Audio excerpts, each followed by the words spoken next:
Judging a party by their past isn't always the best way to determine who they are today.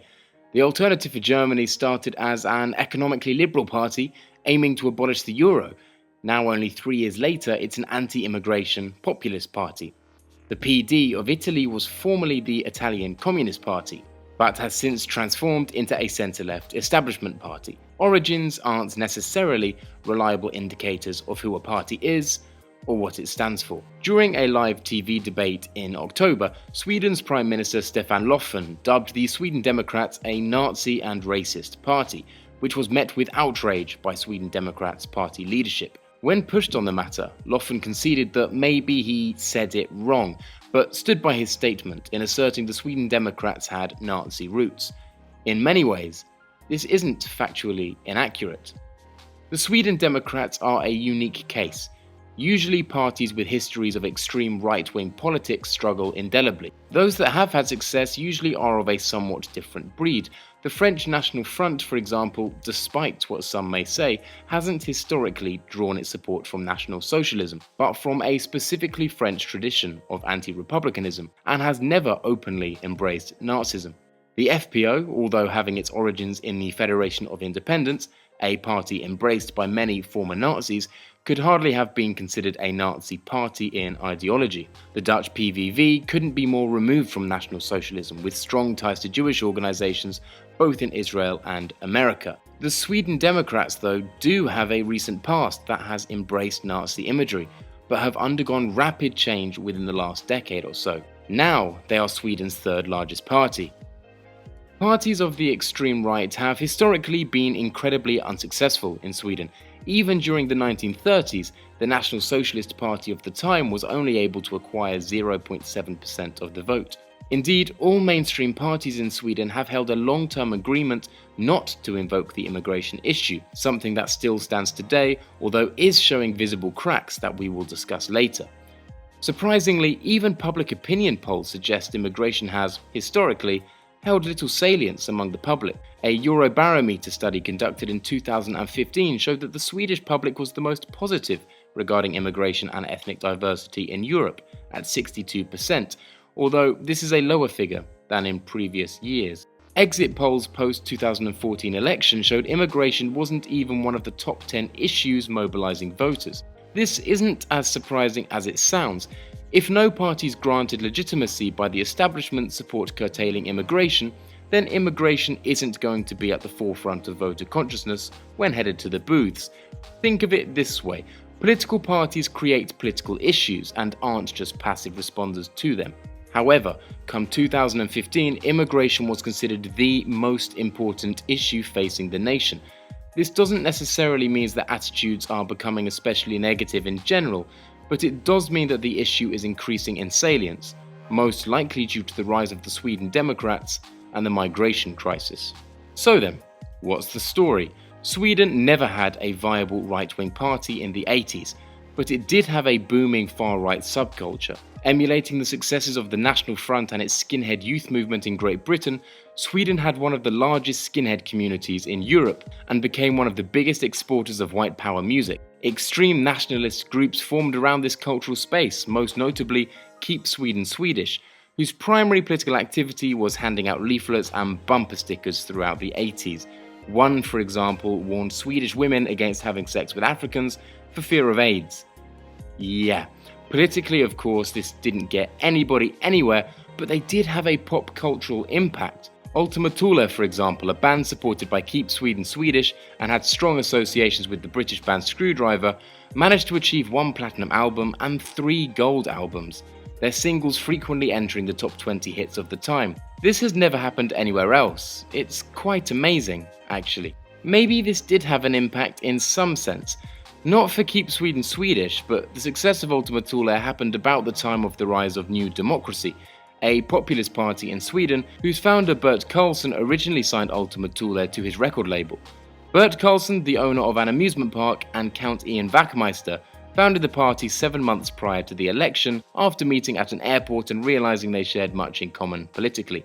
They secured 6.7% of the votes in the 1991 election and thus 25 seats in the Riksdag. The party took a decisively anti-immigration tone, One New Democracy parliamentarian claimed foreign aid should be slashed in Africa due to overpopulation, and Wachtmeister himself voiced his concerns about African refugees importing the AIDS virus into Sweden. These political opinions were unprecedented at the time, but however short-lived. Only 3 years later, New Democracy support had dropped to 1.2%, attributed to inexperience and dire political organisation. As one of their members noted, "We run the whole party in the whole country with 10 people. Nevertheless, this was a huge breakthrough and a first for Swedish politics. So, where were the Sweden Democrats? Well, they formed in 1988 as an offshoot of Keep Sweden Swedish, and at the time were fronted by Anders Klarström, a former member of the neo-Nazi Nordic Reich Party, with criminal convictions for vandalism, telephone threats, and theft. It would be wrong to say the party was overtly neo-Nazi, but the connections can hardly be denied entirely. The party was undoubtedly extremist.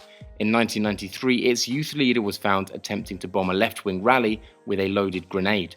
In 1995, Mikael Jansen took control of the party and did his best to purge the extremist elements. In 1996, a uniform ban was imposed, sending a clear message to skinheads that they were no longer welcome in the party. In 1999, he formally rejected and condemned Nazism, and the party program was revised. Immigration reform became moderated and the call for capital punishment excluded. This came in the wake of heinous crimes in Sweden committed by right-wing extremists, the most notorious of which came to be known as the Malexander murders, in which 2 policemen were killed with their own weapons. The result was the 4 biggest newspapers in Sweden publishing the names of over 60 designated right-wing extremists, and the Sweden Democrats became denounced unilaterally as a haven for Nazism.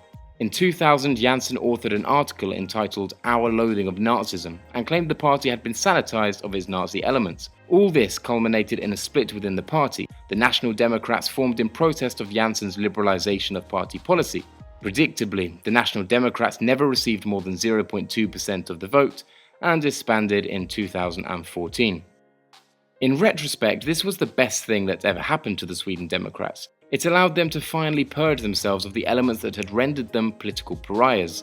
The extremists, on the whole, left the party, leaving behind a party of moderates that would prove more able to appeal to the electorate. As now party leader Jimmie Åkesson stated, the split meant that the fools who were still in our party could now leave and join the others.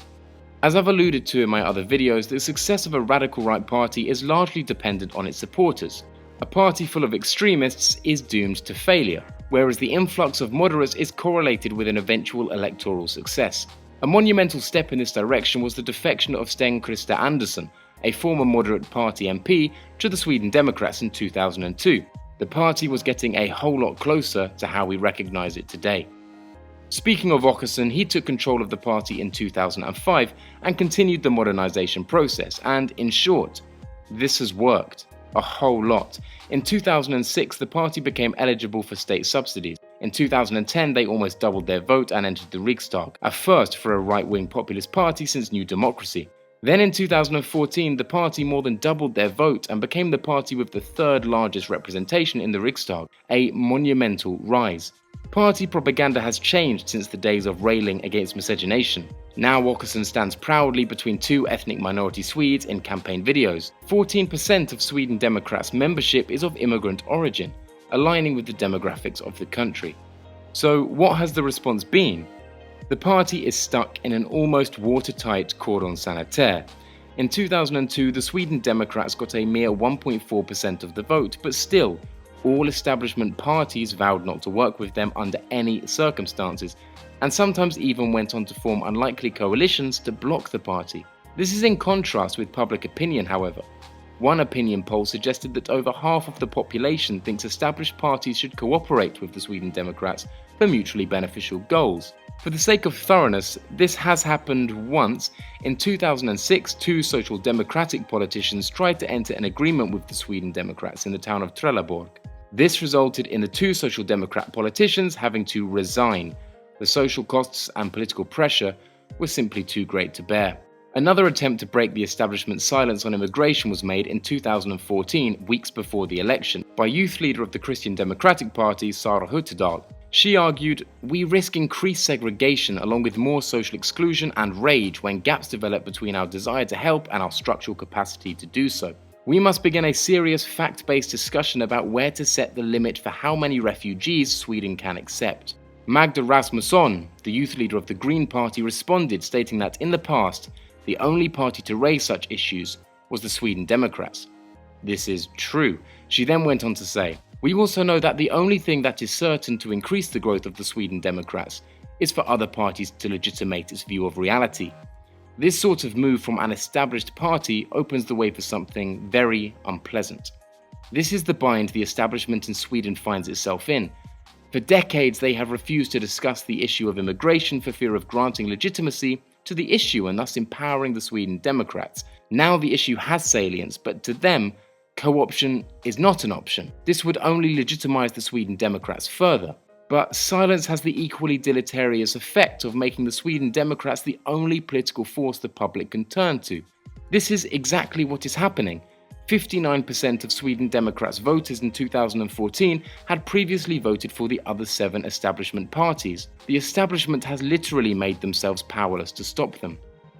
While the party is still being refused legitimacy within Sweden itself, it's successfully forging ties to parties outside the country that already have it. In 2014, the Sweden Democrats were granted entry into Nigel Farage's group in the EU Parliament, Europe for Freedom and Democracy. A spokesperson for the EFD stated, "They are a party that has changed dramatically over time. They have acknowledged their mistakes. We have met with 2 MEPs. They seem 2 very decent working class people. They are Swedish patriots who want the best for their country." In the meantime, Sweden's traditional parties continue to close ranks. One of the defining features throughout Europe that has spurned the populist revolt, both left and right, is a perceived lack of differentiation between establishment parties. By acting unanimously, Sweden's establishment is foolhardily perpetuating the very conditions that have allowed the Sweden Democrats to thrive. As the beginning of this video noted, the establishment parties are all too happy to criticize the Sweden Democrats for their past, paying little attention to how the party exists in the present. But the public disagree. A recent poll has put the party at 21%, making it the second most popular party in the country. The next general election takes place in 2018. Could the Sweden Democrats be the biggest party in the Riksdag? I guess we'll see.